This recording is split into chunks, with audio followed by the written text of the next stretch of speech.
Hello everyone, आप सभी का मेरे YouTube channel depression with family में स्वागत है। आज का हमारा टॉपिक है विभिन्न प्रकार के मकान। तो इसमें हम पढ़ेंगे कि किस स्टेट में किस टाइप के मकान बने होते हैं। तो पहला स्टेट है हमारा असम। तो पहला पॉइंट है इसमें मोलन गांव असम में है। मतलब एक गांव है जिसका नाम मोलन है जो कि असम में है। यहाँ बहुत वर्षा होती है। यहाँ से मतलब असम स्टेट से है। तो असम में बहुत ज़्यादा बारिश होती है। यहाँ घर ज़मीन से लगभग 10 से 12 फुट ऊंचाई पर बने होते हैं। जैसे यहाँ पिक्चर लगी है तो उसमें दिखाया भी गया है कि जो घर होते हैं असम में वो ज़मीन से लगभग 10 से 12 फुट की ऊंचाई पर बनाए जाते हैं। अगला पॉइंट है ये मजबूत बांस के खंभों पर बने होते हैं। तो ये यहाँ जो घर होते हैं असम में वो बांस के खंभों से बनाए जाते हैं। नेक्स्ट, ये घर अंदर से भी लकड़ी के ही बने होते हैं। तो कहने का मतलब जो है असम में जो मकान होते हैं उनकी क्वालिटी ये है कि एक तो ये बांस के खंभों से बने होते हैं और यही नहीं कि बांस जो है वो सिर्फ बाहर से, अंदर से भी ये मकान लकड़ी के ही बने होते हैं। और क्वालिटी क्या है कि जो घर होते हैं यहाँ पे असम में वो ज़मीन से लगभग 10 से 12 फुट की ऊंचाई पर बनाए जाते हैं। तो ये तो हो गया असम में किस टाइप के मकान पाए जाते हैं। अगला स्टेट है हमारा नंबर 2 हिमाचल प्रदेश। पहला पॉइंट है इसमें मनाली जो कि हिमाचल प्रदेश में है। एक पहाड़ी इलाका है। यहाँ बहुत वर्षा और बर्फ़ भी पड़ती है। तो जो हिमाचल प्रदेश है वो वहाँ बहुत ज़्यादा बारिश होती है और बर्फ़ भी पड़ती है। यहाँ मकान पत्थर और लकड़ी के बनते हैं। तो हिमाचल प्रदेश में जो मकान होते हैं वो या तो पत्थर और लकड़ी के बनाए जाते हैं। तो ये हो गया हिमाचल प्रदेश के मकान। अगला स्टेट है हमारा नंबर 3 राजस्थान। राजस्थान में घर मिट्टी के बने होते हैं और उनकी छतें कटीली झाड़ियों की बनी होती हैं। तो राजस्थान में जो मकान होते हैं वो मिट्टी से बने होते हैं और उनकी जो छतें होती हैं वो कटीली झाड़ियों की बनी होती है। जैसे यहाँ पिक्चर में दिखाया भी क्या है कि जो मकान है वो मिट्टी के हैं, उन पर कलर्ड वाली जो मतलब डिज़ाइन वगैरह बनी हुई है सजाने के उद्देश्य से, और जो उनकी छत है वो कटीली झाड़ियों की बनी हुई है। अगला स्टेट है हमारा नंबर 4 कश्मीर। कश्मीर में अब किस टाइप के मकान है वो, तो कश्मीर में एक तो 2 तरीके, एक तो शिकारा जो नाव होती है वो 2 तरीके की पाई जाती है। एक शिकारा, दूसरी हाउस बोट। तो जो शिकारा होती है वो घूमने के लिए होती है और जो हाउस बोट होती है वो टूरिस्ट लोगों के लिए होती है। अब शिकारा क्या है? शिकारा एक खुली नाव है जो चप्पू से चलाई जाती है। चप्पू यहाँ बोला जाता है पतवार को, जैसे हम लोग अपने यूपी में बोलते हैं नाव को पतवार से चलाते हैं, उसी टाइप से कश्मीर में बोला जाता है चप्पू। तो जो शिकारा होती है जो कि घूमने के लिए होती है, जैसे हमें एक जगह से दूसरी जगह जाना है घूमने के लिए, तो वो होती है शिकारा जो कि खुली नाव होती है। जैसे यहाँ पिक्चर में दिखाया भी गया है कि यह एक खुली नाव है जो कि चप्पू से चलाई जाती है। ये तो हो गया शिकारा। अगली जो है हाउस बोट। हाउस बोट क्या होती है? हाउस बोट 80 फुट लंबी और 8 से 9 फुट चौड़ी होती है। मतलब इसकी लंबाई और चौड़ाई भी ज़्यादा होती है। नेक्स्ट, हाउस बोट में खास डिजाइन जिसे नक्काशी कह सकते हैं, नक्काशी बनी होती है जिसे कहते हैं खदमबंद, मतलब जो जिक्सा पैटर्न में होती है। तो हाउस बोट क्या होती है? एक तरह से उसमें खास डिजाइन बनी होती है, जबकि जो शिकारा थी वो खुली नाव थी, कोई डिज़ाइन वगैरह नहीं थी, खुली नाव थी जो कि साधारण चप्पू से चलाई जाती है। जबकि हाउस बोट जो कि टूरिस्ट लोगों के लिए होती है उसकी एक खास लंबाई चौड़ाई भी होती है, 80 फुट लंबी होती है और 8 से 9 फुट चौड़ी होती है और उसमें एक खास डिज़ाइन बनी होती है जिसे बोलते हैं खदमबंद, जो कि जिक्सा पैटर्न में होती है।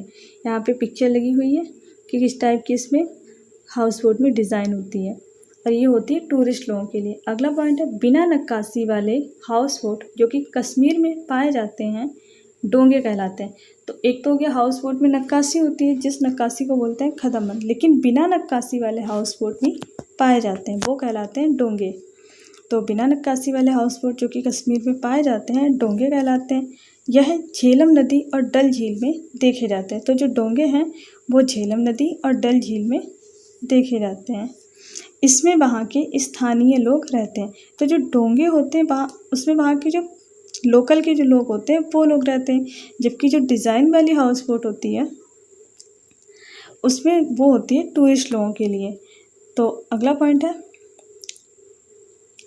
ये तो हो गई हमारी नाव की बात कि एक तो शिकारा होती है जो कि घूमने के लिए होती है, साधारण सी नाव होती है खुली जो कि चप्पू से चलाई जाती है। दूसरी जो हाउस बोट होती है वो होती है टूरिस्ट लोगों के लिए, जिसमें नक्काशी बनी होती है और नक्काशी को बोलते हैं खदमबंद। और बिना नक्काशी वाले जो हाउस बोट पाए जाते हैं वो कहलाते हैं डोंगे, उसमें लोकल वहाँ के लोग रहते हैं, और जो नक्काशी है वो टूरिस्ट लोगों के लिए होती है। तो ये तो हो गई नाव की बात। अगले जो मकान कश्मीर में हैं वो किस टाइप के बने हैं, तो कश्मीर में मकान की खिड़कियाँ बाहर की ओर उभरी होती हैं, जिन्हें डब कहते हैं। तो कश्मीर में जो मकान बने होते हैं उनकी खिड़कियाँ बाहर की ओर निकली हुई होती हैं, जिन्हें बोलते हैं डब। अगला पॉइंट है, डल झील कश्मीर की प्रसिद्ध झील है। तो जो डल झील है वो कश्मीर की एक फेमस झील है। चार चिनारी झील कश्मीर में नीले पहाड़ों से घिरी है, मतलब कि डल झील वो भी कश्मीर में ही है और चार चिनारी झील वो भी कश्मीर में ही है। अगला पॉइंट है, कश्मीर में चाय को कहवा कहते हैं, जिसे इलायची और बादाम डालकर बनाया जाता है। तो कश्मीर में चाय को कहवा कहा जाता है, जिसे इलायची और बादाम डालकर बनाया जाता है। नेक्स्ट पॉइंट है, कश्मीर में हर गली में बेकरी होती है। कश्मीरी रोटी नहीं बनाते बल्कि बेकरी से ही खरीदते हैं। तो कश्मीर की हर गली में बेकरी पाई जाती है, और जो कश्मीरी लोग होते हैं वो रोटी नहीं बनाते बल्कि बेकरी से ही खरीद लेते हैं। अगला पॉइंट है, श्रीनगर से लद्दाख जाते समय रास्ते में कारगिल पड़ता है। तो जब हम श्रीनगर से लद्दाख जाएंगे तो रास्ते में ही कारगिल पड़ता है। अगला पॉइंट है, बकरवाल जाति के लोग लकड़ी व मिट्टी के घरों में रहते हैं, ये बकरियां चराते हैं। तो कश्मीर में एक जाति पाई जाती है बकरवाल, जो कि रहती है लकड़ी और मिट्टी के घरों में, और इनका जो इस जाति के जो लोग होते हैं वो बकरियां चराते हैं, इसीलिए उनका नाम बकरवाल है। बकरियां चराते हैं इसलिए बकरवाल। बकरवाल जाति के लोग लकड़ी और मिट्टी के घरों में रहते हैं और इनका काम होता है बकरियां चराना।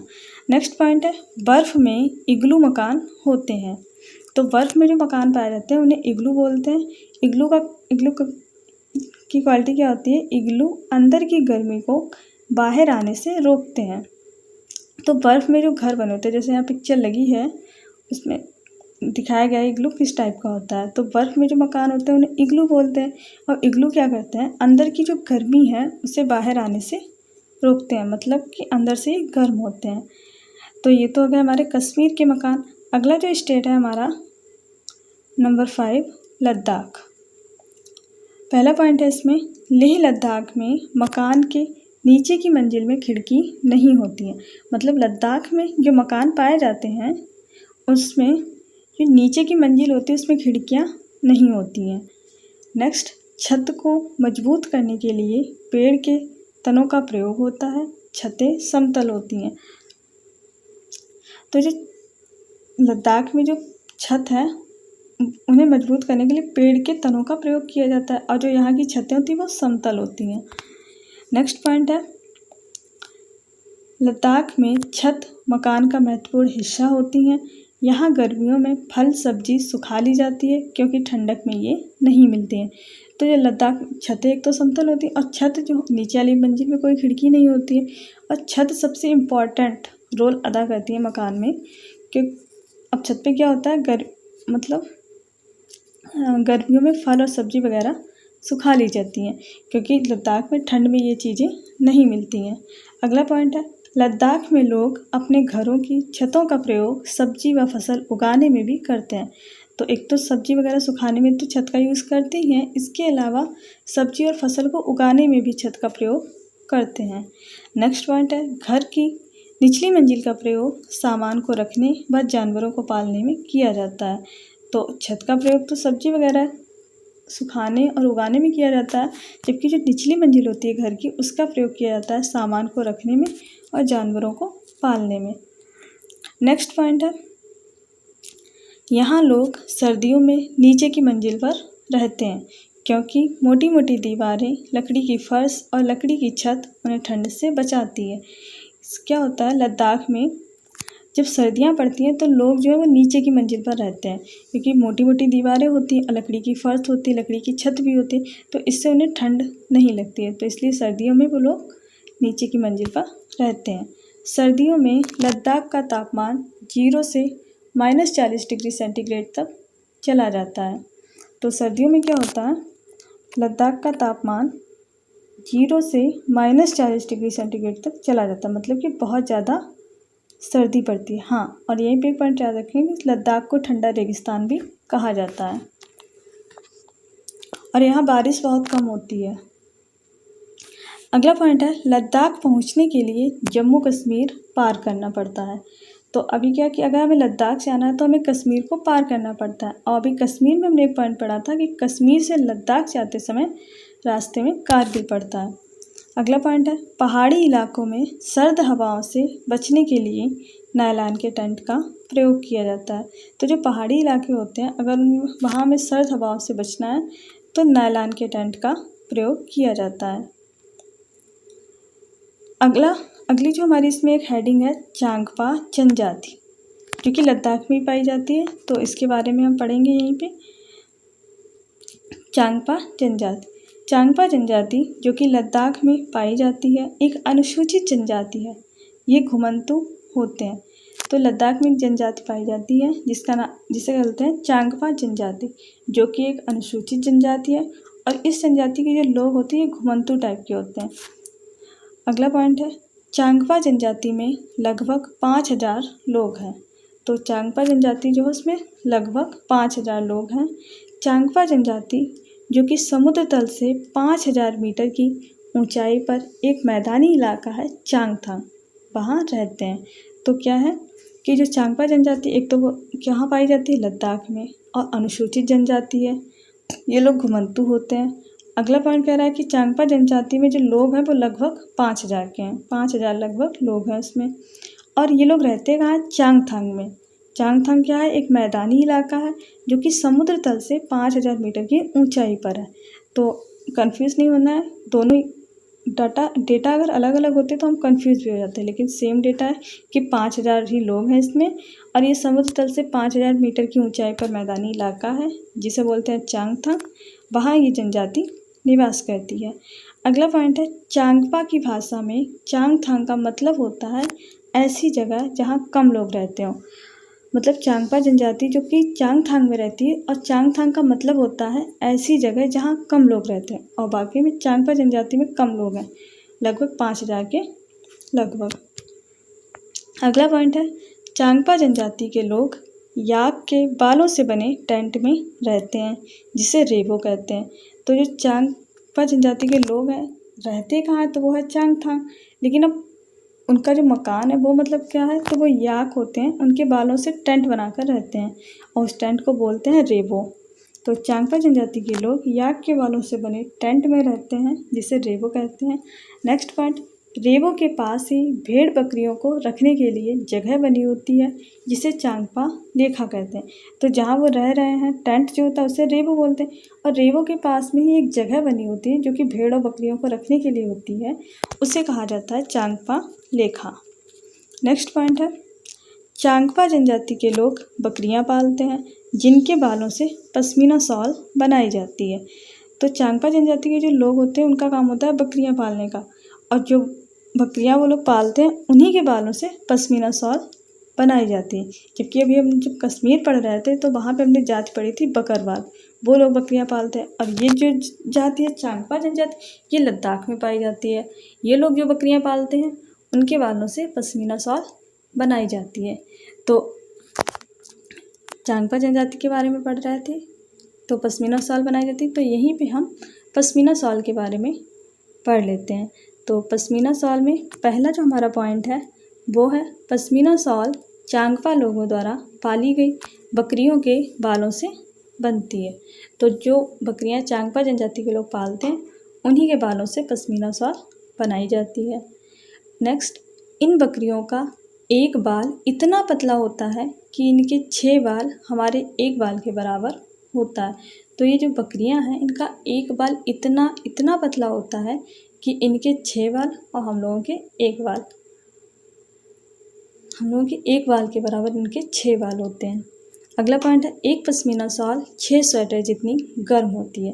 तो एक चीज़ यहाँ पे ये अच्छी है कि हमें डेटा में कंफ्यूज नहीं होता है कि पश्मीना शॉल की जब बात हो रही है तो बकरियों का जो एक बाल है, 6 बाल जो हैं वो हमारे एक बाल के बराबर है। दूसरा, पश्मीना शॉल जो होती है वो 6 स्वेटर के बराबर गर्माहट प्रदान करती है।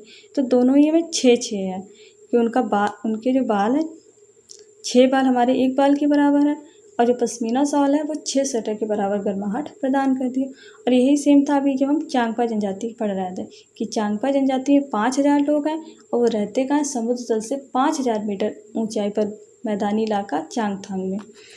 तो फिलहाल यहाँ पे पश्मीना शॉल पढ़ रहे थे। अगला पॉइंट है, ये शॉल हाथ से बनाए जाते हैं। लगभग 250 घंटे की बुनाई के बाद एक प्लेन शॉल तैयार होता है। तो ये जो पश्मीना शॉल है वो हाथ से ही बनाए जाते हैं, मशीन से नहीं बनते हैं। और लगभग 250 घंटे की बुनाई करने के बाद एक प्लेन शॉल तैयार होता है, मतलब कोई डिज़ाइन वगैरह नहीं, प्लेन शॉल 250 घंटे की बुनाई के बाद तैयार होता है।